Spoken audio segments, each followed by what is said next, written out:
Agora nós iremos tratar sobre a Justiça Militar e mais especificamente sobre a Justiça Militar da União. Obviamente que tanto a Justiça Militar da União quanto a Justiça Militar Estadual têm as suas próprias peculiaridades. Mas o que é importante a gente destacar da Justiça Militar? Como eu falei inicialmente, a Justiça Militar faz parte do Poder Judiciário. A Justiça Militar da União é a justiça mais antiga do Brasil. Com a vinda da família real, acabou sendo criada a Justiça Militar no Brasil e por isso é a justiça mais antiga do Brasil. Temos algumas diferenças com relação no nível federal e no nível estadual, que nós rapidamente abordaremos aqui, e eu vou abordar com maior detalhamento a Justiça Militar da União, tá?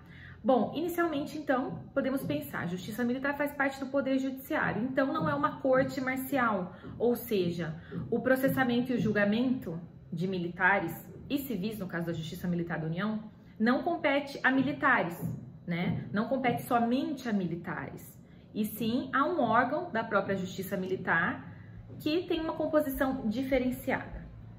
Então, a Constituição Federal, ela delimita a Justiça Militar. Vamos dar uma olhadinha nos artigos que tratam sobre o tema. O artigo 122, 123, 124 e 125 da Constituição Federal. O artigo 122 da Constituição Federal disciplina que são órgãos da Justiça Militar, o STM, e os tribunais e juízes militares instituídos por lei. Bom, então quando a gente pensa em STM, é um órgão da Justiça Militar da União, que eu explicarei mais adiante, né? É o Tribunal Superior, nós não temos um tribunal intermediário, então é a primeira instância e o recurso vai direto para o STM, e também tem as ações originárias que competem ao STM, que nós veremos um pouquinho sobre isso na nossa aula no Zoom. E os tribunais e juízes militares, aqui alguns autores criticam a expressão juízes militares. Por quê? Juiz militar é aquele militar que foi convocado, que foi sorteado para compor aquele Conselho de Justiça. Mas nós sabemos que o Conselho de Justiça, ele se forma não apenas de juízes militares, mas também do juiz togado. E o juiz togado é quem? O juiz togado é um civil que fez o concurso para a magistratura militar. Então, como eu falei para vocês no início, no primeiro vídeo, que quando eu contei um pouquinho sobre a minha história, que eu fui militar antes, né, de ser juíza, mas não necessariamente isso é importante, não é um requisito para que o juiz federal da Justiça Militar ou o juiz de direito do juízo militar nos estados que tem Tribunal de Justiça Militar atuem, passem no concurso. Não, tem colegas meus que fizeram o concurso e que não tinham nenhuma experiência militar, não tinham sequer familiares militares. Eles simplesmente estudaram todo o conteúdo, passaram as 5 fases, né, que nós temos que fazer para o concurso da magistratura, que é a prova objetiva, prova subjetiva, prova de sentença, títulos e prova oral. E aí eles tomaram posse como juízes federais da Justiça Militar. Então, não é requisito ter sido militar, agrega muito ao trabalho, essa experiência como juiz militar. Então, quando a Constituição fala tribunais e juízes militares, dá a entender que são só aqueles juízes militares que foram os convocados, que são os militares que estão compondo os conselhos de justiça, quando na verdade deveria falar conselhos de justiça e juízes da Justiça Militar. Seria o mais correto, mas não tem problema. Então, no artigo 123 já diz como é a composição do STM, que nós veremos depois, e o artigo 124 diz o seguinte: a Justiça Militar compete processar e julgar os crimes militares definidos em lei. E no parágrafo único, a lei disporá sobre a organização, funcionamento e a competência da Justiça Militar. E essa lei é justamente a Lei de Organização da Justiça Militar da União, a Lei 8457/92, que sofreu profundas alterações pela Lei 13.774 de 2018. Quando eu falei para vocês que o legislador ele esquece o direito militar, foi recebido com bastante surpresa, mas houve um trabalho intenso do STM e de vários juristas para que essa lei fosse aprovada. Por quê? Era necessário haver uma modernização da Justiça Militar da União. E a Lei 13.774, ela modificou a Lei de Organização da Justiça Militar da União.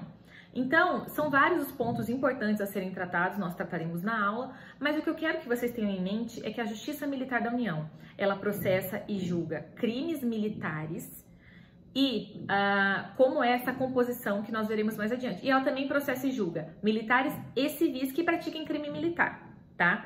Diferente da Justiça Militar Estadual. A Justiça Militar Estadual, ela processa e julga apenas militares. E aqui, nos termos do artigo 125, parágrafo 4º, compete à Justiça Militar Estadual processar e julgar os militares dos estados nos crimes militares definidos em lei e as ações judiciais contra atos disciplinares militares, ressalvada a competência do júri quando a vítima for civil, cabendo ao tribunal competente decidir sobre a perda do posto da patente dos oficiais e graduação das praças. Então vejam que a Justiça Militar Estadual não tem apenas uma competência criminal, mas também uma competência civil, o que é bem diferente e que processa e julga apenas militares, os seus próprios militares. Tá? Então tem essa diferença aí que é bem latente, que é bem assim gritante quando a gente vai analisar as duas justiças. Mas o nosso escopo aqui de estudo é a Justiça Militar da União. Então nosso ponto de partida sempre para tudo, vocês sabem quando estão estudando o direito, é a Constituição Federal. E a Constituição Federal delimita essas matérias de competência da Justiça Militar. Quando a Constituição Federal fala que a Justiça Militar compete processar e julgar os crimes militares definidos em lei, a gente pensa, mas quais são os crimes militares? Os crimes militares, eles são aqueles previstos no Código Penal Militar. Essa afirmação estaria correta se eu a fizesse antes da Lei 13.491 de 2017, que, conjuntamente com a Lei 13.774, modificou o direito militar e ampliou a competência da Justiça Militar. Então foram dois grandes ganhos legislativos para o direito militar. Então, finalmente, o legislador acordou e a Lei 13.491 foi uma lei que realmente foi recebida com surpresa, porque era para ser uma lei temporária, para viger apenas no período das Olimpíadas e da Copa do Mundo. E o presidente, na hora de verificar aquela lei, verificar a legalidade, a constitucionalidade, ele simplesmente vetou aquele parágrafo que constava a temporalidade e essa lei foi aprovada como se fosse uma lei permanente. Há duas ações diretas de inconstitucionalidade tramitando com relação a ela, justamente questionando porque a lei foi feita para ter essa temporalidade, enfim, uma série de outras questões que são bem interessantes, mas eu particularmente acredito que essa lei é constitucional e ela está sendo aplicada tranquilamente, porque ainda não houve a decretação de inconstitucionalidade de nenhum de seus dispositivos até agora, ok?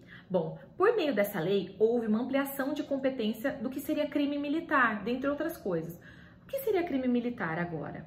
A partir de agora, essa lei ela modificou o inciso 2 do artigo 9º do Código Penal Militar. E muitos autores falam que modificou não apenas o inciso 2, mas o inciso 3 também, porque o inciso 3 faz menção ao inciso 2. E o artigo 9º, gente, é o coração do Código Penal Militar, porque é ele que vai dizer quando um crime é militar. Então, o que nós pensamos em crime militar? Primeiro, nós temos a adequação típica direta e a adequação típica indireta. A adequação típica direta é quando você verifica que aquele fato praticado encontra uma tipificação legal, tá? Então, abandono de posto, né? O militar abandona o posto sem autorização no lugar em que deve permanecer, tá? Então, se ele praticar essa conduta, encaixa perfeitamente como uma mão dentro da luva, dentro do tipo penal previsto para abandono de posto no Código Penal Militar. No entanto, não é necessário apenas isso, e sim que se verifique se aquela conduta foi praticada dentro de alguma das hipóteses previstas no artigo 9º. E aí sim, no artigo 9º, 2, é previsto uma dessas condutas ali em suas alíneas. Então, sempre para um crime ser considerado militar, tem que ser feita essa análise da adequação típica direta e indireta, mediata e imediata, ok? Bom, a Lei 13.491, ela disse o seguinte: são considerados crimes militares não somente aqueles previstos no Código Penal Militar, mas também previstos no Código Penal e na legislação extravagante quando praticados. Então, ampliou esse conceito de crime militar. Agora, por exemplo, um abuso de autoridade, que é um crime previsto na lei extravagante, pode ser considerado um crime militar, desde que, por exemplo, seja praticado por um militar de serviço, em exercício de sua função. Então, ele pode responder por abuso de autoridade na Justiça Militar. Houve esse ganho de competência, essa ampliação de competência, tá? Bom, a Lei de Organização da Justiça Militar da União, ela apresenta uma série de peculiaridades de como essa justiça é estruturada, é organizada. E, obviamente, que os estados, eles podem criar sua própria lei de organização. No entanto, muitos se valem da própria Lei de Organização da Justiça Militar da União para fazê-lo. Então, ou utilizam a própria lei de organização ou se baseiam nela para a criação daquela lei de organização, tá? Eu queria trazer aqui alguns pontos importantes com relação à lei de organização e com relação à estrutura da Justiça Militar da União. Então, o artigo 1º da Lei 8457/92 disciplina que são órgãos da Justiça Militar o Superior Tribunal Militar, a Corregedoria da Justiça Militar, o Juiz Corregedor Auxiliar, os Conselhos de Justiça e os Juízes Federais da Justiça Militar e os Juízes Federais Substitutos da Justiça Militar. Esse artigo é muito importante, porque define quais são os órgãos da Justiça Militar da União. E há muitas dúvidas de várias pessoas com relação ao STM, com relação aos Conselhos de Justiça, e nós abordaremos melhor, principalmente a parte dos Conselhos de Justiça, que é uma parte que eu reputo extremamente relevante, na última unidade do curso, tá? Mas o artigo 2º da lei, ele disciplina que, para efeito da administração da justiça militar em tempo de paz, o território nacional divide-se em 12 circunscrições judiciárias militares. Então também é uma questão que muitas pessoas têm dúvida de qual seria a jurisdição da justiça militar, qual seria o seu âmbito de atuação.